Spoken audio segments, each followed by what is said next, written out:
Welcome back my channel. আজকে আবারও চলে আসলাম।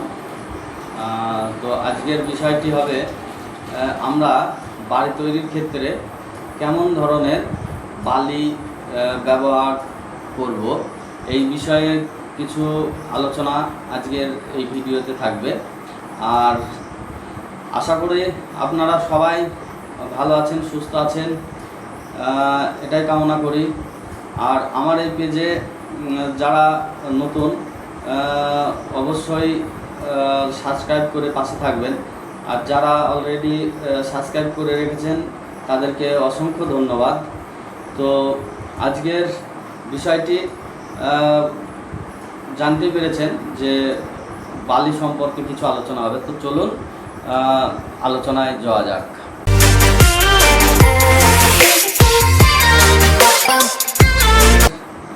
কাজের সুবিধার্থে তারা তাদের মতো করে বলে। তো যাই হোক, আপনারা এবার থেকে অন্যের ওপর ভরসা করার প্রয়োজন পড়বে না। তো আমি সব জানিয়ে দেব, আপনারা সব কিছু জানতে পেরে যাবেন এই ভিডিওর মাধ্যমে। তো প্রথমত বলি, যদি ঢালাইয়ের কাজ থাকে, ঢালাইয়ের কাজ করলে আপনাদেরকে মোটা বালি ব্যবহার করতে হবে এবং সেটি হতে হবে লাল বালি।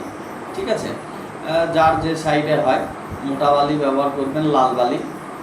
আর যদি আপনারা মোটা বালি না পেয়ে থাকেন তাহলে সেই ক্ষেত্রে মিডিয়াম একটা বালি হয়, ঠিক আছে, সেই বালিটা দিয়েও আপনারা করতে পারেন। সব জায়গায় তো মোটা বালি পাওয়া যায় না, তো মিডিয়াম একটা বালি পাওয়া যায়, তো সেই বালিটা দিয়েও আপনারা করতে পারেন। আর গাঁথনির কাজে তো অবশ্যই মিডিয়াম বালিটাই বেস্ট হবে। এবং আরেকটা জিনিস বলে রাখি, বালিটা যখন আপনারা নেবেন তখন আপনারা যেটা দেখার সেটা হচ্ছে গিয়ে আয়রন মুক্ত বালি আপনারা নেবেন। ঠিক আছে, অনেক সময় দেখা যায় বালিতে আয়রন থাকে, হলুদ লাল লাল বালি হওয়ার জায়গায় সেটা হলুদ হয়ে যায়। আমরা হাতে নেওয়ার পরে সেটা আপনারা সবসময় দেখবেন, ওটা পরীক্ষা করে যদি বুঝতে না পারেন যে আয়রন আছে কিনা, কিছুটা বালি আপনারা হাতের মধ্যে নেবেন এবং নেওয়ার পরে সেই বালিটার ভিতরে আপনি কিছুটা জল ফেলবেন। ঠিক আছে, তো জলটা দেওয়ার পরে দেখবেন ওই জলটা আপনার হাতের নিচ দিয়ে যখন বেরিয়ে আসবে, তখন জলটা যদি আয়রন থাকে বালিতে, তাহলে ওই বালির থেকে আয়রনটা আপনার হাত বয়ে নিচের দিকে পড়বে, আপনি পরিষ্কার বুঝতে পারবেন। আর বালিটা যদি পরিষ্কার হয়ে থাকে তো জলটা অবশ্যই পরিষ্কার জল বার হবে, তাতে কোনো নোংরা থাকবে না, আপনি দেখলেই বুঝতে পারবেন। তো বালিটাকে অবশ্যই মূল ফ্যাক্ট হচ্ছে বালি, বিল্ডিংয়ের বালিতে যদি আয়রন থাকে আপনার বিল্ডিংকে দুর্বল করে দেবে। ড্যাম্প বালির থেকে বেশিরভাগ ড্যাম্প আসে।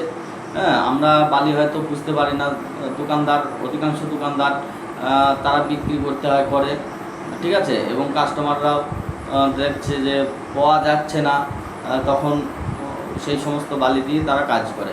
আপনারা প্রয়োজন পড়লে যদি পরিষ্কার বালি না পান তো কিছুদিন ওয়েট করবেন, অবশ্যই পাওয়া যাবে না তা না। হয়তো বালিটার সমস্যা হয় বর্ষার টাইমে, বেশি সমস্যা হয় যখন বর্ষা শুরু হয়, তখন এই বালিটা পাওয়া যায় না, পরিষ্কার বালিটা, তখন আয়রন বালিটায় আসে। তো আপনারাও চেষ্টা করবেন সবসময় যে পরিষ্কার বালিটাই কেনার। ঠিক আছে, আর মিস্ত্রিরা তো অবশ্যই আপনাদেরকে বলবে যে তারাও চেনে, অবশ্য তারাও তাদের কাছ থেকেও সাজেশন নিতে পারবেন। তো এই হচ্ছে আপনার বালির কোয়ালিটি নিতে হবে। এবং গাঁথনির ব্যাপারেও বললাম যে গাঁথনিতে অন্তত মিডিয়াম বালিটা প্রয়োজন হয়, তাতে হয় কি আপনার বালি সাশ্রয় হবে। ঠিক আছে, যদি মোটা বালি দিয়ে আপনি গাঁথনি কাজ করেন তাহলে কী হবে, যখন বালিটাকে চালা হয়, চালনিতে রেখে যখন চালা হয়, তখন কি হয়, অনেকটা পরিমাণে বালিটা বেরিয়ে যায় আর কি, বাদ পড়ে যায়। ঠিক আছে, তো সেই ক্ষেত্রে আপনি যদি মিডিয়াম বালিটা ব্যবহার করেন তাহলে হবে কি আপনার বালিটা ওয়েস্টেজ হবে কম।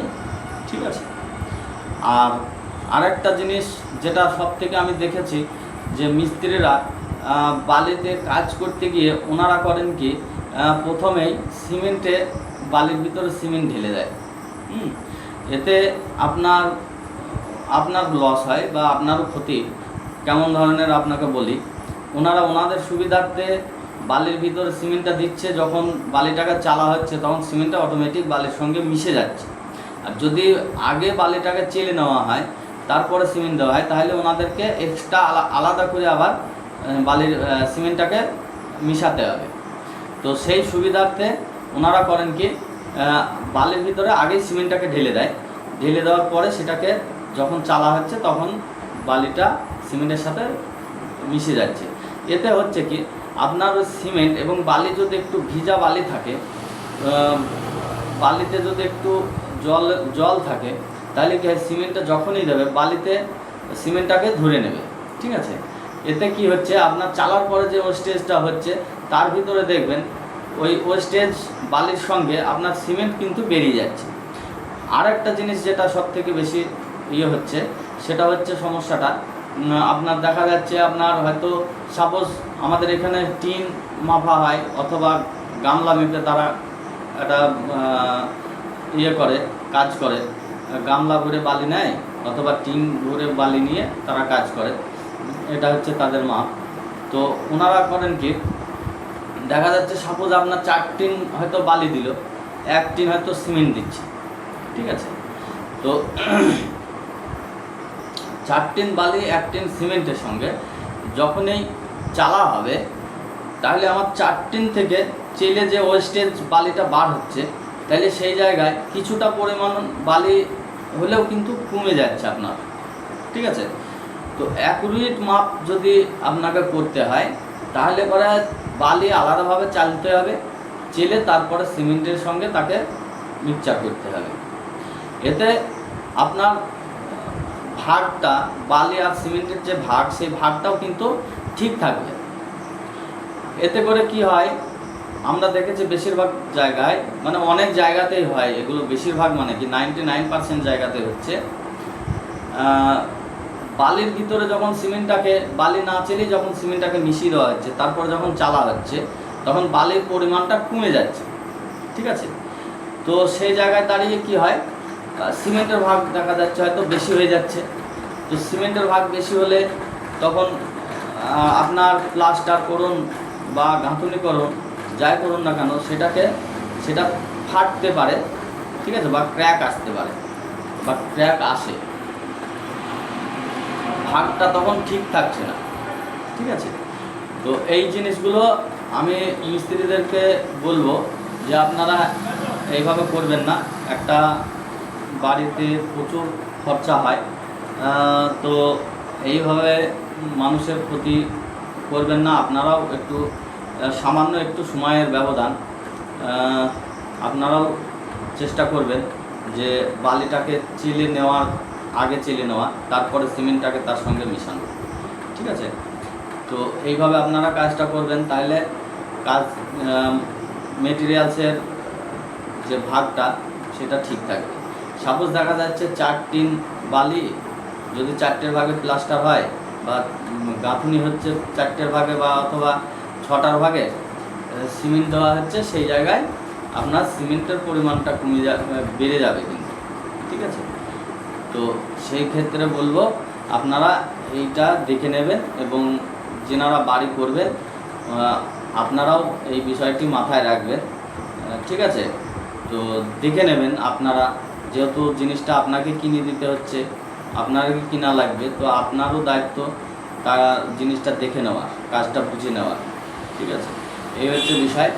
আর তারপরে আসছে কি আমাদের না প্লাস্টারের কাজেও কিন্তু আপনাদেরকে সবথেকে ভালো হয় মিডিয়াম বালি, যেটা হয় মিডিয়াম বালি দিয়ে কিন্তু প্লাস্টার করলে প্লাস্টারটা টেম্পার বেশি হবে এবং প্লাস্টারটা টাইট হবে। ঠিক আছে, আর যদি তার সঙ্গে সরু বালি এক ধরনের পাওয়া যায়, তো সেই সরু বালি যদি মিক্সচার করা হয়, তো সেই জায়গায় দেখা যাবে প্লাস্টারের টেম্পার কমে যেতে পারে, টেম্পারটা অনেকটাই কমে যেতে পারে। হ্যাঁ, সরু বালিটা ব্যবহার জায়গা আছে, কিছু ফিনিশিংয়ের কাজ থাকে, সেই সমস্ত জায়গায় সরু বালি ছাড়া ফিনিশিং হয় না। তো সেই ক্ষেত্রে ঠিক আছে, সরু বালি চালানো যায়। আর মোটা বালি দিয়ে তো প্লাস্টার করতেই পারবে না, করতে পারলে তো খুবই ভালো হয়। হ্যাঁ, তাতে করে আপনার মিস্ত্রি খরচাটা বেড়ে যাবে। আর মোটা বালিতে করাটা অবশ্য এখন তো বেশিরভাগ বাড়ি পুট্টি হচ্ছে, যেহেতু পুট্টি করা হয় সেই কারণে মিডিয়াম বালি দিয়ে প্লাস্টার করাটাই বেটার। ঠিক আছে, তো বালির ক্ষেত্রে এই জিনিসগুলো যখনই আপনারা বালিটা নেবেন তখন এই বিষয়গুলো দেখে নেবেন।